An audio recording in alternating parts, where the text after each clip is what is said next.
Hello dear friend, this is Ashish Charles. Today we are going to discuss fourth part of MCQ based previous year question paper explanation for BSc first year students.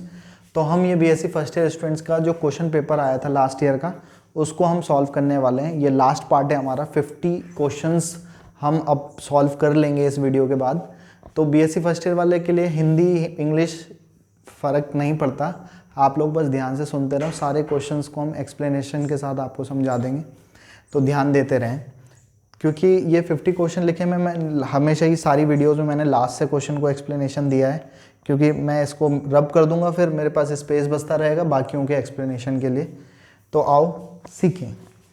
Which of the following is pure semiconductor, इनमें से कौन सा pure semiconductor है?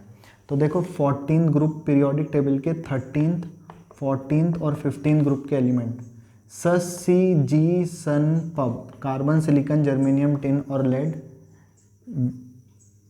बेटा ये वाला जो होता है कार्बन से पहले जो आता है बोरोन, बैंगन, आलू, गाजर, इन, थैला। बोरोन, एल्युमिनियम, गैलियम, इंडियम और थैलियम। न्यूज़पेपर आज सब बिकेगा, या नेपाल, पाकिस्तान, अफगानिस्तान सब बिका रही। तो ये 15 ग्रुप के एलिमेंट होते हैं। इनके आउटर मोस्ट में 4, इनके आउटर मोस्ट में 3, इनके आउटर मोस्ट में 5 इलेक्ट्रॉन्स होते हैं। और जो 14 ग्रुप वाले होते हैं वो प्योर सेमीकंडक्टर होते हैं। अगर ये मिलाऊंगा तो एन टाइप और ये मिलाऊंगा तो पी टाइप। तो इसने बोला प्योर सेमीकंडक्टर कौन से हैं? तो प्योर सेमीकंडक्टर्स, डायमंड का मतलब कार्बन से है, तो कार्बन 14 ग्रुप का है, that is the correct answer. Otherwise आप ये वाले मिलाओगे तो वो एन टाइप या पी टाइप सेमीकंडक्टर बनाएगा। तो प्योर सेमीकंडक्टर कौन सा वाला होगा? सिर्फ कार्बन या डायमंड वाला होगा। तो आप इस बात को ध्यान रखेंगे। आप इसको पॉज करके स्क्रीनशॉट ले लें, तो 50 नंबर का क्वेश्चन हो जाएगा हमारा। फिर हम बाकी क्वेश्चन में जाते हैं। तो होप आपको ये समझ में आया होगा। प्योर, एन टाइप और ये पी टाइप बनाते हैं, ऐसे याद रखोगे। Next 49th, which molecule is paramagnetic, इनमें से कौन सा जो मॉलिक्यूल है जो पैरामैग्नेटिक नेचर का होगा? तो पैरामैग्नेटिक नेचर, एमओटी डायग्राम आपको पढ़ना पड़ेगा। एमओटी से रिलेटेड काफ़ी क्वेश्चंस हमने पहले भी डिस्कस किए हैं आपको। और इसमें से इसका बॉन्ड ऑर्डर जब हम कैलकुलेट करते हैं, इसका करते हैं, इसका करते हैं, एमओ डायग्राम बनाते हैं, तो ऑक्सीजन ही है। ऑक्सीजन के लिए स्पेशली याद भी रख सकते हो आप कि ऑक्सीजन के पास 2 अनपेयर इलेक्ट्रॉन आते हैं, इसलिए पैरामैग्नेटिक होता है। ब्लू कलर या कलरफुल भी होता है। अनपेयर इलेक्ट्रॉन प्रेजेंट होते हैं तो कलरफुल। तो इसी के एमओ डायग्राम में 2 अनपेयर इलेक्ट्रॉन आते हैं, और 2 अनपेयर इलेक्ट्रॉन आने की वजह से ये पैरामैग्नेटिक नेचर का हो जाता है। तो आंसर इस पैरामैग्नेटिक कौन सा होगा? O2। बाकी कोई भी मॉलिक्यूल नहीं होगा। अदरवाइज सबका एमओ डायग्राम आपको बनाना आना चाहिए, तभी जा कर के इस टाइप के क्वेश्चंस लग पाते हैं। तो एमओ डायग्राम सीखना पड़ेगा। इसको हम हटा देते हैं यहाँ से। नेक्स्ट क्वेश्चन में जाते हैं। Halogen has high, third part में मैंने एमओ डायग्राम से रिलेटेड कुछ चीज़ें पहले भी क्लियर करी थी। एमओ डायग्राम के लिए आप पूरी वीडियोस मेरे जा कर के सर्च कर सकते हो, आशीष चार्ल्स से एमओटी डायग्राम, वो मिल जाएगा आपको। Halogen has high electron affinity, कौन सी की इलेक्ट्रॉन एफिनिटी सबसे ज़्यादा होती है? वैसे तो ऊपर से नीचे जाने पर एक्चुअली इलेक्ट्रॉन एफिनिटी निगेटिव में भी होती है, तो जो वैल्यू सबसे बड़ी होती है वो सबसे छोटी होती है। इस वजह से इसमें थोड़ा सा दिक्कत रहती है। लेकिन आप याद रखोगे सबसे बड़ी वैल्यू जो आती है वो सिर्फ क्लोरीन की आती है, 300 समथिंग आती है, बाकी की तो 200 के अराउंड ही रहती है। तो क्लोरीन की इलेक्ट्रॉन एफिनिटी सबसे ज़्यादा होती है। ये एक एक्सेप्शन केस भी होता है और इसलिए स्पेशली ये पूछा जाता है। पॉज करके स्क्रीनशॉट ले लें, फिर हम आगे के क्वेश्चंस पे बढ़ते हैं। क्लोरीन की सबसे ज़्यादा होती है, ये एक्सेप्शनली आप ध्यान रखोगे। आई थिंक ज़्यादा मुझे याद है 383 के आसपास आती है माइनस वैल्यू के साथ। Atomic size of the following element decreases in order, तो बोरोन, बेरिलियम और लिथियम है, तो कौन आता है सबसे पहले? बेरिलियम, फिर बोरोन और फिर लिथियम सबसे पहले आता है। Lithium, beryllium, boron. तो ये लेफ़्ट टू राइट है। इसका एटॉमिक नंबर 3, 4 और 5। तो लेफ़्ट टू राइट जाने पर एटॉमिक नंबर क्या हो रहा है? लेफ़्ट टू राइट जाने पर साइज़ घटता है। साइज़ घटता है तो सबसे बड़ा साइज़ ये होगा लिथियम का, फिर बेरिलियम का, और फिर बोरोन का साइज़ सबसे छोटा होगा। तो आपको अरेंज करना था ऑर्डर में। वैसे उसने 4 ऑप्शन दिए थे, पर इन्हीं को अरेंज कर करके दिखाया था। तो सबसे बड़ा ये होगा, फिर ये, फिर बोरोन सबसे छोटा आ जाएगा, क्योंकि पीरियोडिक टेबल में लेफ़्ट टू राइट जाने पे साइज़ डिक्रीज़ करता है ऊपर से नीचे जाने पर साइज़ बढ़ता है क्योंकि नंबर ऑफ शेल्स बढ़ते हैं, लेफ्ट टू राइट जाने पर न्यूक्लियर चार्ज बढ़ता है, फोर्स ऑफ अट्रैक्शन बढ़ता है, साइज से उड़ता है। तो इस लॉजिक के अकॉर्डिंग ये क्वेश्चन हुआ है। नेक्स्ट क्वेश्चन पे बात करते हैं। मैं आपके लिए स्पेस भी तैयार करने में लगा हूँ। वैसे आपको लग रहा होगा कि एक एक क्वेश्चन ऐसे ही देखते तो खिचड़ी सी बन जाती, लेकिन अब आपको एक एक क्लियरली समझ में आ रहा होगा। Choose the solid with the highest lattice energy. इनमें से सबसे ज़्यादा एनर्जी किसकी है? आप देखो OH का होल ट्वाइस, OH का होल ट्वाइस, OH का होल ट्वाइस, OH का होल ट्वाइस। हाइड्रोक्साइड तो दो दो सभी में है, बाकी मेटल्स अलग है, तो शायद इसी से मैं डिफ्रेंशिएट कर सकता हूँ। लेटिस एनर्जी मैं क्लियर कर दूँ कि किसी भी एक कैटायन और एक एनायन के जुड़ने पर जो एनर्जी रिलीज होती है या लगती है, जितनी भी एनर्जी की रिक्वायरमेंट होती है, उस एनर्जी को लेटिस एनर्जी कहते हैं। सारे ही ऑलमोस्ट आयनिक कंपाउंड है और आयनिक कॉम्प्लेक्स का फॉर्मेशन करते हैं, सभी आयनिक टाइप कंपाउंड है। तो इसमें से सबसे ज़्यादा जो लगेगी, तो इसका फॉर्मूला कुछ ZE² टाइप, नीचे कुछ और M, इस तरीके का फॉर्मूला कुछ होता है इसका। तो मोलर मास पे डिपेंड करता है, जितना ज़्यादा मोलर मास होगा तो आपका लेटिस एनर्जी भी बढ़ेगा। तो बेरिलियम का साइज़ छोटा होता है, बेटा, मांगे, कार, स्कूटर, बाप, राजी, इस तरीके से बेटा, मांगे, कार, स्कूटर, बाप, राजी। तो ऊपर से नीचे जाने पे साइज़ बढ़ता है। साइज़ बढ़ने की वजह से बेरियम जो है उसका साइज़ बड़ा होगा, मोलर मास भी ज़्यादा होगा, एटमिक मास ज़्यादा होगा तो मास बड़ा होगा, तो लेटिस एनर्जी भी इसी वाले की अकॉर्डिंग टू मी। बाकी इसको हम चेक कर लेंगे, वैसे यही आंसर होगा। नेक्स्ट क्वेश्चन पे हम बात करते हैं। 45 the rule of determine the extent of polarization of an anion by cation. Cation का साइज छोटा होता है, एनायन का साइज बड़ा होता है, ये अट्रैक्ट करते हैं, पोलराइजेशन होता है और इसमें कोवेलेंट कैरेक्टर पाया जाता है। थर्ड पार्ट में मैंने बताया भी था। तो ये कौन से साइंटिस्ट ने दिया था? मैंने वहाँ पे आपको बताया था, इसे फजान्स रूल कहते हैं, फजान ने दिया था। तो ये गिवन बाय फजान्स ने दिया था। फजान रूल नहीं लिखना, फजान ने दिया था, Fajans, given by Fajans. Next, what is the electronic configuration of Ca+2। तो जो आपको 4 ऑप्शंस दिए थे वो SPDF में नहीं दिए गए थे, आपको इलेक्ट्रॉनिक कॉन्फ़िगरेशन 2, 8, 18, 32 के रिस्पेक्ट में ऑप्शंस दिए थे। तो कैल्शियम का 28, 2, 8, आउटर मोस्ट में हम 2 भरते हैं और फिर यहाँ भरते हैं, तो 20 इलेक्ट्रॉन हो गए होंगे।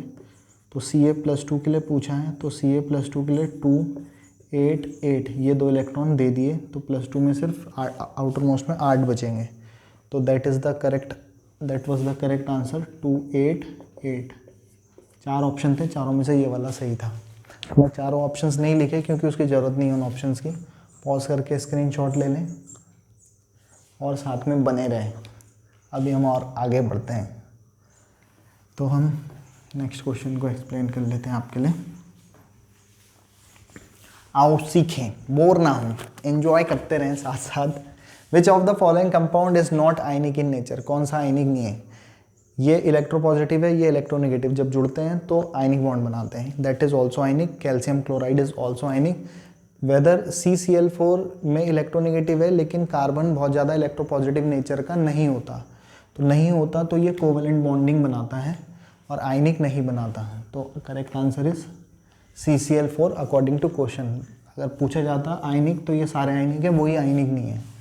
Percentage of ionic character of bond between 2 atoms is calculated from the difference between there ionic radius, electronegativity, electron gain enthalpy, IP। आपको क्वेश्चन ही समझ नहीं आया होगा।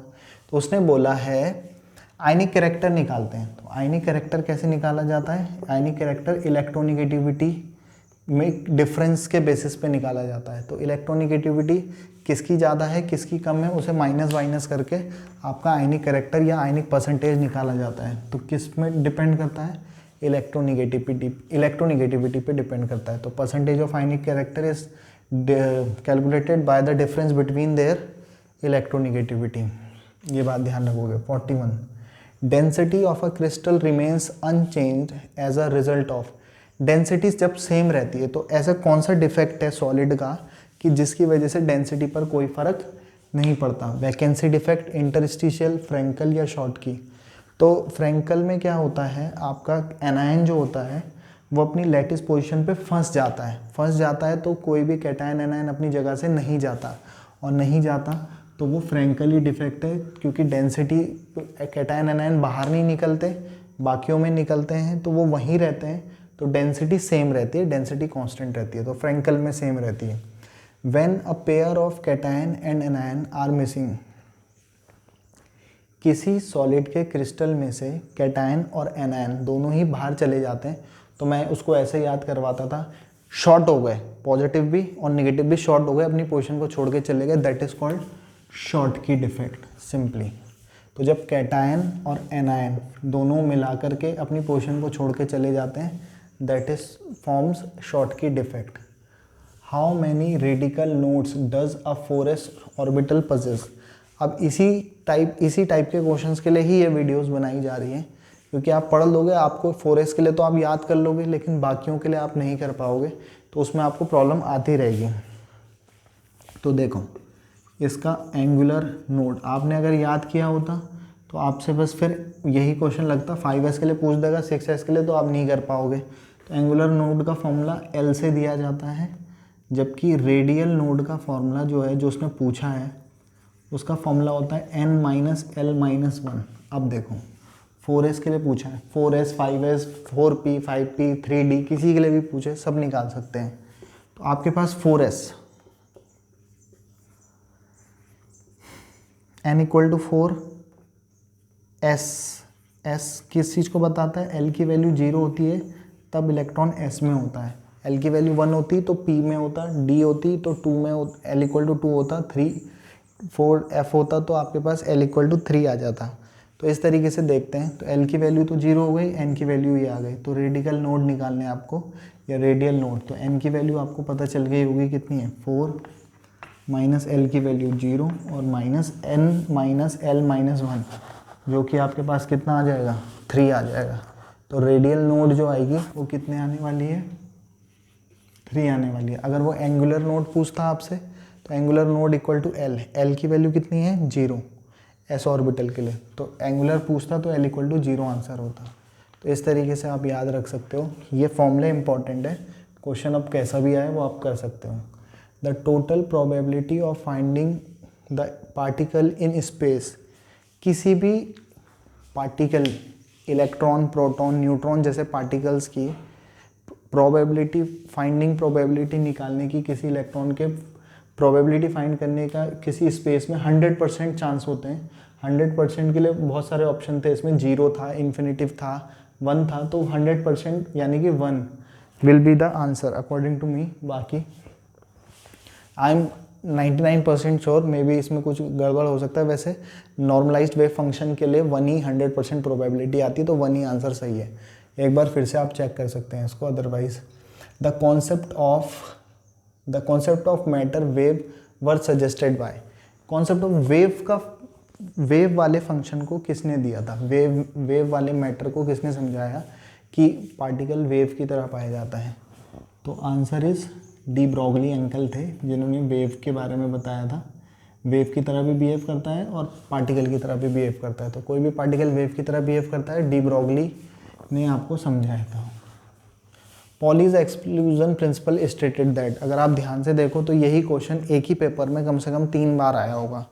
तो पॉली चचा का नियम बस ये था, किसी भी एक एटम के किसी भी 2 इलेक्ट्रॉन की चारों क्वांटम नंबर सेम नहीं हो सकते। All 4 quantum number of a same atom never be same नहीं रह सकते ऑफ अ सेम एटम। तो किसी भी एक ही एटम के चारों इलेक्ट्रॉन, किसी भी एक एटम के किसी भी 2 इलेक्ट्रॉन की चारों क्वांटम नंबर कभी भी सेम नहीं रह सकते, that is called Pauli's exclusion principle. तो होप आपको समझ आया होगा। मैंने 4 पार्ट आज ही इस वीडियो को ख़त्म किए हैं, चारों पार्ट कर चुके हैं और आपके लिए पूरे 50 क्वेश्चंस को एक्सप्लेनेशन दे चुके हैं। कहीं पे कोई प्रॉब्लम आती है, कोई डाउट होता है तो आप लोग क्लियर कर सकते हैं। और वीडियो को लाइक शेयर कमेंट सबके साथ भेजें, सबको हेल्प हो सके। और बाकी हमारी तरफ से फ़िलहाल जी लो अपनी ज़िंदगी, नेक्स्ट वीडियो में पियेंगे आप लोगों का खून। Have a good day, goodbye, good night, शुभ रात्रि। तब तक बाकी के पॉज करके स्क्रीनशॉट भी ले लें। Good night.